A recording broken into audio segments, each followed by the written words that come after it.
campus from like 9 a.m. to like at least 9 p.m. every night. So I'm just involved on campus anyway, so I'm here pretty much all the time.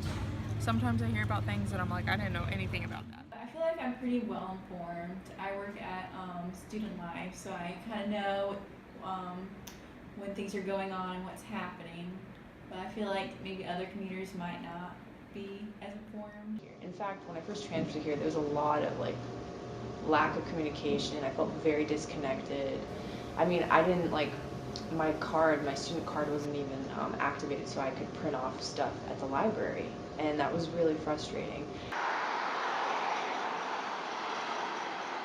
It's an amazing challenge. I think there's always an assumption that everybody's technologically sound and everybody reads every email, and I have found out that that's not true, because if you're like me, when I went back to school as an adult, I had my work account and I had my personal account, and then you threw me a school account, and the school account was always the third account, which meant most days I never got there, right? I never spent time. Now, once somebody showed me, and once the capability came true that I could forward that on and read it at a place that I liked, it became much more reasonable.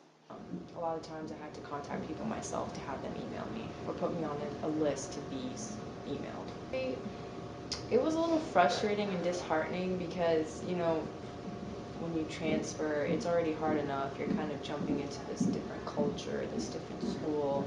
You don't really know anyone. You're not even sure who to ask for help.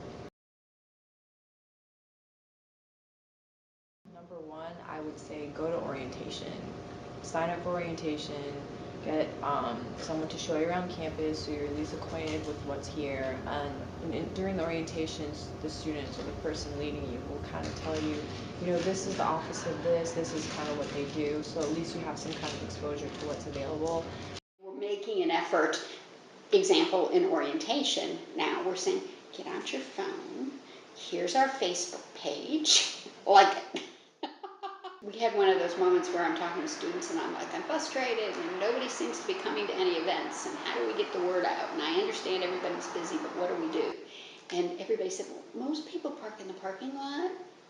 And so that's when we put the sign, so we put the sign out this year to start to highlight some of the things that are going on, because we realized that there were people walking through the parking lot and they weren't reading, but they were reading, as we've discovered, what's on the parking lot sign. And so that's a good thing. So we've sort of added that as another layer of that type of thing. I think Queens does a really good job about emailing us about when something's happening on campus. I would say improving Q Alert, Q News would definitely make it a lot easier. I feel like it's not as easy to read. It's not user friendly as Rex Text was.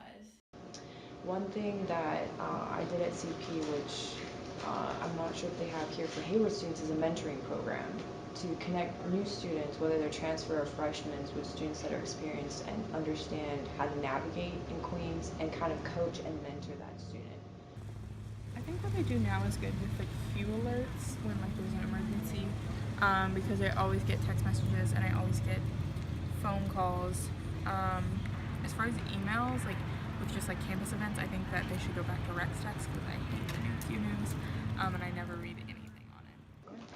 That's a wrap.